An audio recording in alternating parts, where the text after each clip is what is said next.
Okay, yes sir. I start every video with okay. We're gonna be doing the 600-mile service on this here motorcycle. I probably won't film the entire thing of it. I'm just making an update because why not? It's kind of, I guess, the first start of this video. I have 4 quarts of the Power One I purchased from the beautiful Cascade Moto here in Beaverton, and an oil filter. I also picked one up for the Street Trip, or I'm sorry, the Trident, just because I know this thing has 10,000 mile intervals, but I don't believe in all that. And I think that this bike has something like 4, I want to say, no, 3,100. So it's had its first service, and I think that that's it. I bought it used, so it had already had its run-in. And I haven't changed the oil on it since. It's been through a season. It's tuned. It's catalyst exhaust. It's all that stuff. So I figured might as well, before we get really into this whole riding season, put some fresh fluid in it. So that's enough of that. We have the 4 quarts and the oil filter. I got it up on the paddock stand now. So I'm assuming, yeah, first things first, loosen the oil cap. Up here, I have the billet one. I don't think I've ever mentioned that, but I do. They're like 30 bucks, I think, and it just looks better than the plastic. I don't have the metal for the billet one for the dipstick, but yeah, loosen that, loosen those. And then drain bolts. I have a drain pan up there, but my legs do not permit me to get up there, so I'm gonna have to grab the stool. Get that down, throw it underneath. Bike is warm. I just got back from the dealer, so I'm letting it slightly cool it, all the oil drain back down to the pan, crack it loose, and then I'm gonna hang out and wait for it to stop. And then oil filter looks like it could be a tough time. I think it's on the left side of the bike. Yep, there she blows right there. So it looks like it would drip onto the headers. I'm not a fan of that, so I'm gonna grab tin foil and put it over the headers. That way it can kind of like funnel into the thing. I'm gonna go ahead and take off the cowl. I believe that's what it's called. I've called it that like 30 times. I'm gonna take off the cowl just so that I don't get any on there. And then also, my last piece to the puzzle is the exhaust clamp that my headers from eBay do not come with. So part numbers for that, if anyone's interested, are gonna be right here. You can pause it if you'd like, but that is what you're gonna need, the clamp and nut. So got both of those fun things. And yeah, hopefully that completely fixes the vibration. Doubt it will. The thing's just loud. I gotta get used to it. But yeah, actually, before I leave you, I have one more thing. This is not the right backpack. Is it in here? Yes. Aha, beauty bolt. So something else that my header didn't come with. Sorry, I'm in socks. Something else my header didn't come with was an actual screw for this. So I got this one instead because it's the OEM one. I think it was like $2. Just so it feels complete and it's done. And the exhaust, I will never talk about it ever again. Yeah, okay, let's get ahead and get started. So I have this loose, not off, but loose. I have that loose. Took the cowl off, 3 bolts. And now this, an Allen wrench, is weird. That is an 8. So 8mm. Go ahead and break it down. Oh my God, this thing's tight. Oh my Lord, that thing was on there. Okay. Now wish me luck. This thing kind of has a ball on the... Oh, had none on my fingers. Look at that oil. That looks nice. Yeah, so the drain plug stayed on the pan. Make sure to remove that. I have an extra one in the filter box. But this looks like very thin oil. But I don't know, I guess I need to check for, I guess, metal, but it looks pretty good. It's just a nice brown color, but it's not like black, which is a good sign. So that's pretty cool. Okay, I'm gonna put this down somehow, and I'll get back to you guys when I take the oil filter off, because that's gonna suck. All right, so this is kind of how I did the thing. I'm sure it's probably still gonna leak. I'm gonna hit it with some brake cleaner after anyway, but this is the tool that I have, and there's enough room with the pan off to kind of get in there and kind of just spin it off. Luckily, it wasn't super tight. Sometimes manufacturers make it just super tight, but this one wasn't. I'm sure I could start to get it with my hand now. And, yep. Yeah, so I'm gonna let it drain slowly. See how it kind of creates a little funnel thingy out that? Make sure the back is higher so that it doesn't roll over the backside. Not that it's a huge problem, but you can really see the color.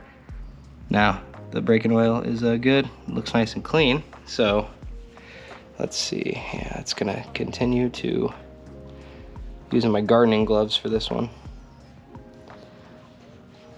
Okay, seems good. This thing's pretty efficient at draining. I wonder if it's just because of the paddock stand, but I don't want to drop this thing and splash it everywhere. Oh, there she blows. Yeah, all right, cool. Oh, this thing is warm. Ooh, this thing is real warm. Okay.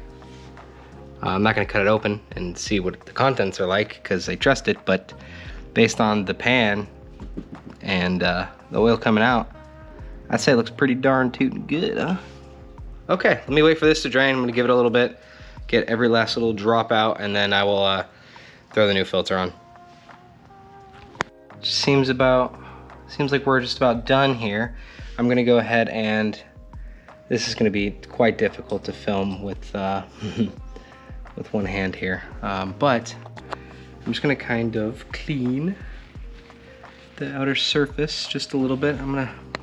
Man, I need a tripod. But you've seen this on multiple videos. I am not the first person to do this. This is the sketchiest thing I've ever done. I refuse to do that. I refuse. Maybe that'll work? Probably not. Oh yeah, you kind of see it. Okay, clean just around the main surface. Okay. Say that's pretty darn good. Okay.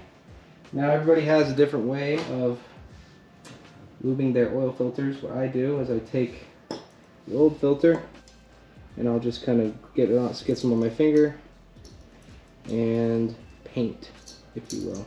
It's kind of prelude the filter. That's how I've always done it. But not pre-fill the filter. I don't do that. I don't think that there's a need for that. Maybe.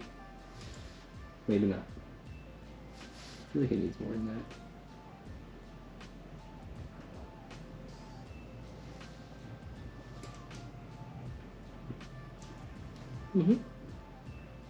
Seems just about good there. Okay, and now I'm going to just spin it back on. There we go. Now the thing with oil filters is you don't want to get it too tight, because whoever is going to change it next, whether it be you or a technician, is going to hate you. So I go where it's about hand tight,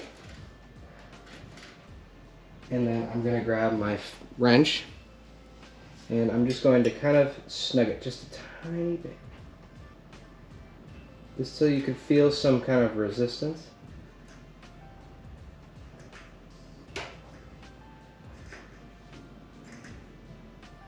I mean, I guess I could have gone a little bit more with the wrench. Oh man, this thing scratched it, but whatever, you're not gonna see it. Okay, should get it better fill in that. Yeah, that sucks. Okay. Okay, that's fine. Okay, lesson learned. Don't use that shitty wrench. Alright, now, I'm gonna remove this. I don't want to put this in there.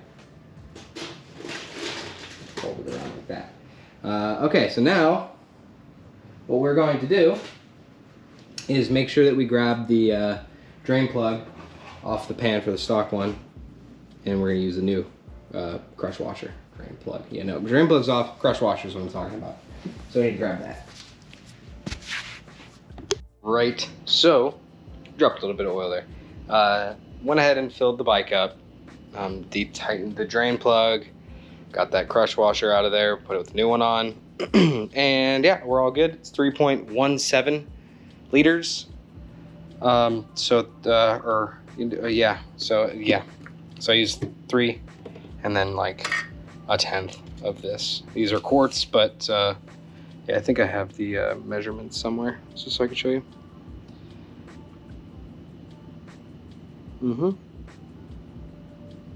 Nope. Stop it. Oh, I'm sorry. It's 3 liters of oil, but these are quarts, so it's 3.17 quarts to 3 liters. That's what it said in the book. So yeah, I would say that's about 1.17 here to here, maybe too much, who knows. But it is new filter and complete drain, so that's what the book called for. Hopefully it doesn't explode. We'll see. All right, or okay, however I always start videos. Put the old oil back into these bottles, and I will now take them to AutoZone to recycle them. Bike's all finished up. Oil is changed, 3.17 3.7 quarts, 3.17 quarts, or 3 liters, goes in the bike. It's done. Like, everything that I have been doing to this thing technically is done. I was finally able to grab the clamp. I think that's the right way to mount it, but so the exhaust is clamped. Look at that coloring, pretty cool. And then I grabbed the bolt for it, for that beauty shield thing. So now, technically speaking, it's done. All I need to do tomorrow is go to Triumph and have them reset the service light, because I'm going to have that beautiful little wrench icon that stays on there 24/7. Yep. 602. Yep. So that one right there. That little thingy is going to stay on until they reset it. There's nowhere in the menu to reset it. I looked. It's been talked about. So I hope you enjoyed the video. I don't know if I'll make this a separate video without riding, but yeah, there's a bunch of better how to change your oil videos on YouTube, but none really on the 24. It's the same exact process. Things that I wish that I had an actual like rubber oil filter changer thingy. The metal one scratched it up. My OCD is gonna kill me. The good news is I won't even see it. No harm, no foul. I think that the torque for the drain bolt was in the manual. I'll put it in the video right now. That is that, so make sure you do that. Replace the crush washer, 3.17 quarts or 3 liters, depending on where you are. And yeah, now we're ready to enjoy it for the summer after Triumph goes over it tomorrow and